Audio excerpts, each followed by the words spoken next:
U.S. Senator for the state of Florida, Marco Rubio, is joining me. Good morning, Senator. Good to talk to you. Good to talk to you. Good morning. What brings you to Orlando today? Tomorrow, and I wish it was today. It's tomorrow, and we're going to be there on a small business roundtable that we're doing, talking to job creators. I know that those of us who spend time in Washington are surrounded by politicians that think jobs are created by Washington and politics, but they're not. Job creators are the ones that create jobs in the private sector, and the way they create jobs is when they go out and start a business or expand an existing one. And we want to hear from them what's standing in their way, and because that's the message we want to be able to take back to Washington and hope to influence public policy. It seems to me Washington should be falling all over themselves trying to make conditions favorable for small businesses, but that doesn't seem to be happening. Well, unfortunately, we need people in the political process, particularly in the majority right now in the Senate and in the White House, who have a fundamental misunderstanding of how the free enterprise system works. They think that, government spending and government programs are what stimulate the economy. The reality is that what stimulates the economy, particularly private sector growth, is when people have the confidence to invest and grow their business. And they're not going to do that when the regulations are onerous, the taxes are too high, and the national debt is drying up the availability of capital to invest in new business ventures. Talk a little bit about what's going on with the spending cuts and the upcoming budget battle. How does that play out?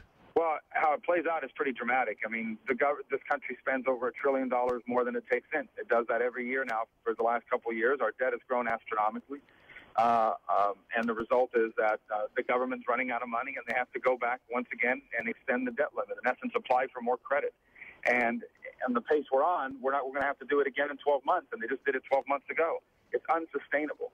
And so the time has come to take on dramatic reforms in terms of getting this right. There's a lot we can do on the discretionary side. That's why I favor a ban on earmarks and a reduction in discretionary spending. But ultimately, where the debt really grows in America moving forward is in the entitlement programs of Social Security and Medicare programs that are headed towards bankruptcy. I don't want there to be any changes to those programs for current retirees. If you are retired right now on Medicare, Social Security, if we act now, there doesn't have to be any changes to your program. But I do think younger workers, people like myself that are decades away from retirement, if we want Social Security and Medicare to exist for us, to survive, we've got to start talking about reforms right now. And we desperately need presidential leadership on this issue. The president has to lead on this issue. If he doesn't lead on this issue, we can't get it solved, and the debt will not get solved as a result. Senator, let me get your thoughts on what's going on here in Florida with Governor Scott's budget plans. What do you think? Pretty ambitious. Yeah, I've only read the headlines. I really haven't read the details of his budget, and I know that obviously the legislature is now going to have to go through that and figure out how to put together a budget that works for the state. I commend the governor on being bold. I think he's trying to take on a dramatic shortfall that not only Florida's facing, but all these states are facing, and something that's made even worse by the fact that the stimulus money has dried up and has no long-term growth to show for it. And so he's dealing with it head on. And I think I've always been in favor of bold action in public policy. I think that the governor's job is to set the agenda, and I think he's clearly set the agenda through this budget. And I trust the legislative leadership is going to go through that now and turn it into a workable budget that accomplishes the dual goals of giving people the government they can afford and deserve, and at the same time ensuring that the state's on solid fiscal ground. And the future of Obamacare, I mean, where Eric Cantor says he expects the House to block health care spending. How's that going to work out? Well, I think the bill is a giant job killer. And I've got a lot of other problems with the bill, but my number one objection to Obamacare is that it's killing jobs. It is discouraging job creators from starting new businesses or expanding existing businesses. People are afraid to hire. They're afraid to fill vacancies in their businesses because they don't know what it's going to mean to their health care obligations under this bill. And that's reason alone to repeal it. I've already voted once to repeal it. I've co-sponsored the bill to repeal it.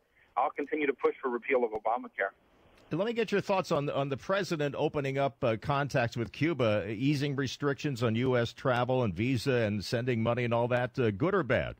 Well, it's bad because it provides currency. I mean, what it's basically doing is providing a new source of revenue for the Castro government. And if we ever need a reminder, first of all, the Castro government isn't just an annoyance or a Cold War relic.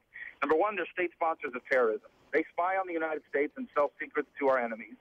They help terrorists travel around the world with diplomatic credentials, Cuban diplomatic credentials. That's not just Cuba, by the way. It's their partners in Venezuela who do that. So, number one, they're a state sponsor of terrorism. Number two, they don't respect any human rights. As we speak, there's an American citizen who is facing 20 years in jail in Cuba for handing out satellite phones in the Jewish community in Cuba. Alan Gross. It's something we talked about last week. The gentleman's name is Alan Gross. He went to Cuba to try to help the small Jewish community in Cuba, and he winds up in jail facing a 20-year sentence. American citizen. It's outrageous. And what we're providing with this travel is just more hard currency opportunities for the Cuban government to charge exorbitant fees and pocket the money for their corrupt and inhumane regime. Senator, I got to let you go, but plug your event. This is an event coming up tomorrow in Orlando? It is, and we're going to send the details will be, on our website, marcorubio.com, at what time it'll start and the address and everything. But we're looking forward to meeting with people in the small business community and our business community, job creators, to talk about how public policy changes in Washington are affecting their bottom line. Hey, Senator, one more thing. Our Washington Bureau Chief, Jamie Dupree, would love to talk to you if you run across it. Jamie Dupree. Uh-huh. He would love to talk to you. Okay. All right. So we'll have him get in touch. Yeah, absolutely. Let's do it. All right. Okay. Thanks a lot. Senator Marco Rubio on Central Florida's Morning News of News Talk AM 580 WDBO. I'm Jim Turner. It's 8:27, 27 after 8 o'clock at WDBO.